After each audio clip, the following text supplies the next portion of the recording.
meeshaa kana kophaa isiitti miti mari'atteetuma yaani abbaa manaa isii wajjin ajajatte jechuudha.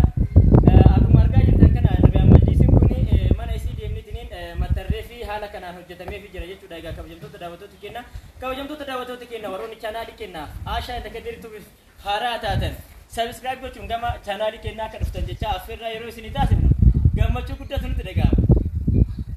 Hayyee daawwattoota keenyaa akkuma gadi isiniin jedhe meeshaa obboleetti namni misraa qabannee jira. Daawwattoota keenyaa misraan Arabiyaa Majliisii bicha osoo hin taane meeshaa biratti meeshaa hedduu qabu isiniin jedha. Daawwattoota keenyaa hagaruma viidiyoo keenyaa wajjin turuudhaan share like subscribe gochuun raawwataa isiniin jedha. Daawwattoota keenyaa kallattiiwwan meeshaa isin dabarsina. Meeshaa kana gadi isaa wajjin saaree meeqa akka ta'e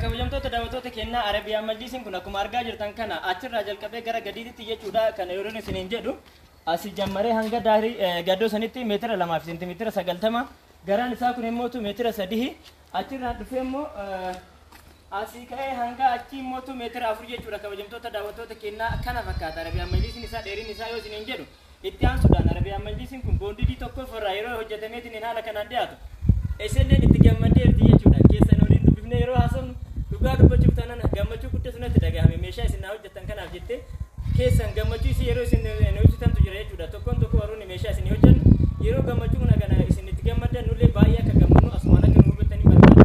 Maaliif inni guddaan ifaajjeetiin asitti wanna kana dhiyeessinuuf isinis akka gammaddaniif jechuudha.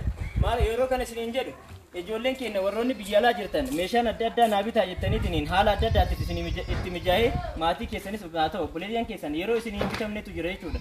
Bifa kanaan garuu isin bitamee maatiin keessanillee abbaan manaa keessanillee surprise ta'ee manni keessanillee bifa kanaan yeroo isin bareedu egaa I don't know gammachuu baay'ee guddaa ta'etu akka isinitti dhaga'amu keessa waliin akkuma hasaa jirutti jira.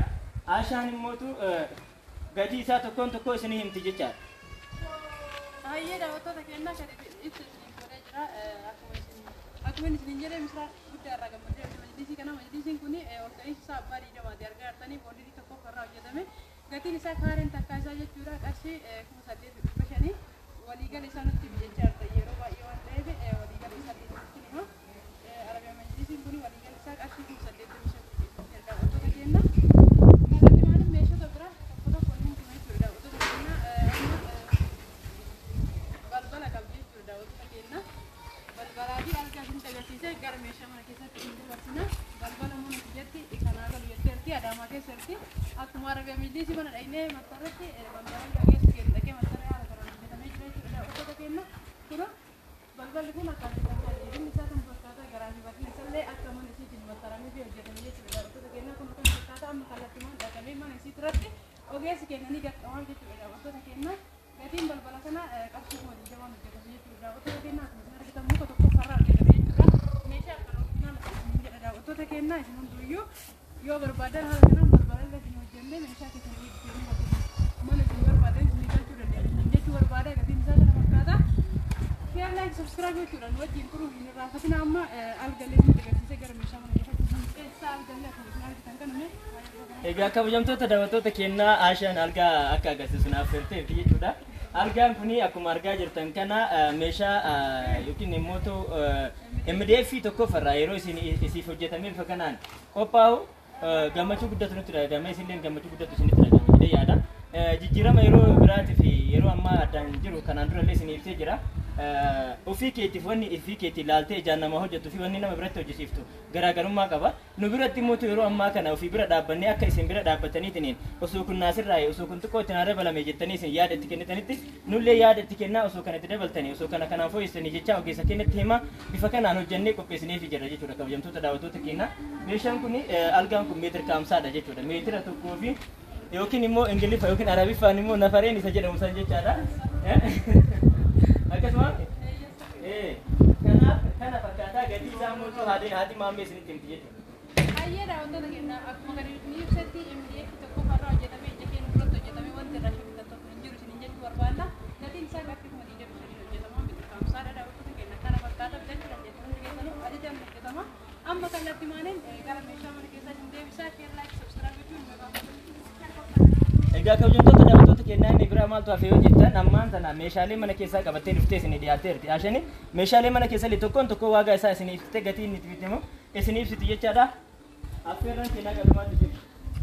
Hayyee daawwattoota keenyaa asitti immoo rakabooti abbaa gadaa qabdi. Rakabooti abbaa gadaa sirriitti beekaa jechuudha. Keenyaa hundi keessatti isin bitaa ture jechuudha. Rakabooti abbaa gadaa kunuunsa kanaa siif lama qaba. Suuraa qaba.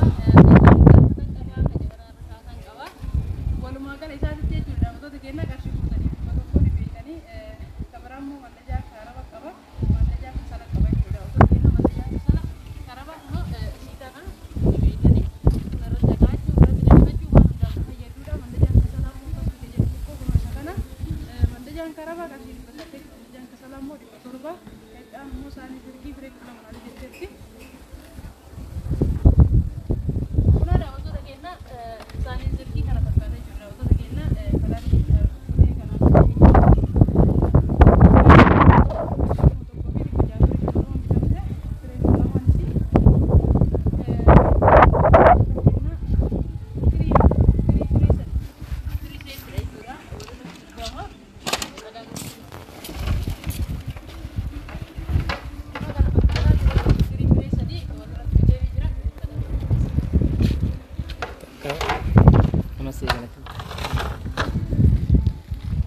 sadiin isaa walirratti qarshii kuma lamaa fi baafuri tiriin kuni kabiraa muuti jookii warqaama. Hayyee daawwattoota keenya qexxaan immoo jookii warqaama qabdu bileen ta'e misraan kun jookii warqaama akkana bareedu kana binnee fi jira jechuudha. Daawwattoota keenya warqaama adiidhaan jechuudha. Jookiin kuni akkuma jira argitan kana baay'ee bareedu konsaatti jookiileen kana fakkaata ture burcuqqoo fi jookii tokko qaba qarshii kuma lamaa bitamu. Daawwattoota keenya qexxaan distii abbaa torbaa itti erti distiin abbaa torbaa kun isa kana fireen afur haala kana walirra jira sadii kun lafa jira kana fakkaata firee torba jechuudha walirratti. Daawwattoota keenya qilleensi isaa kanaa buusaa jira qarshii kuma afurii fi saddeet bitama. Biraa immoo giloobaal sahaanidha. Giloobaal sahaan impireeshinii kunoo akkuma asitti argitan kana giloobaal sahaan kana jaallatanii jira meeshaa kan kuwaasii eeggate jechuudha. Daawwattoota keenya gatiin isaa qarshii kuma shanii dhibba sadii. Biraa baaldii jetteetti baaldii biroo dhibba lamaan kun kan ta'an jechuudha. Daawwattoota keenya baaldii dhibba ta'u jechuudha. Qexxaan mootummaan kaskashaa jetteetti lafa mankashkashaa guddaa bitee fi jira jechuudha. Daawwattoota keenyaa kana fakkaata.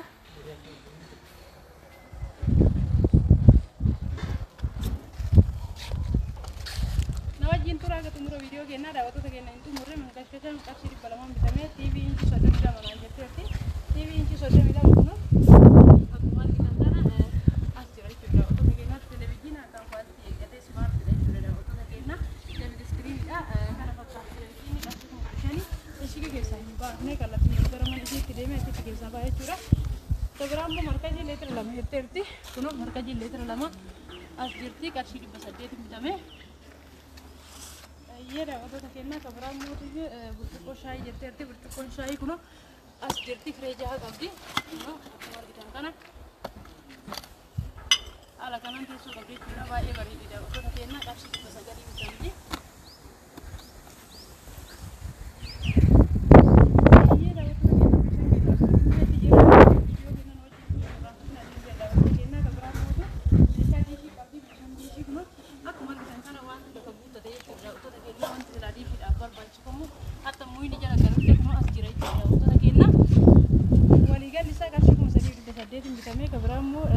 Mastaa yookaan immoo fannoo televezyiinii irratti fannifamuudha. Kunoo biyya isaa kana jechuudha. Kallattii mamman gisee deebi televezyiinii akka irratti fannifamu akka fayyadu inni kuni qarshii kuma lamaan bitamee daawwattoota keenya meeshaan obboleettii ministeera kana fakkaata. Isinillee waan na barbaadan kamuu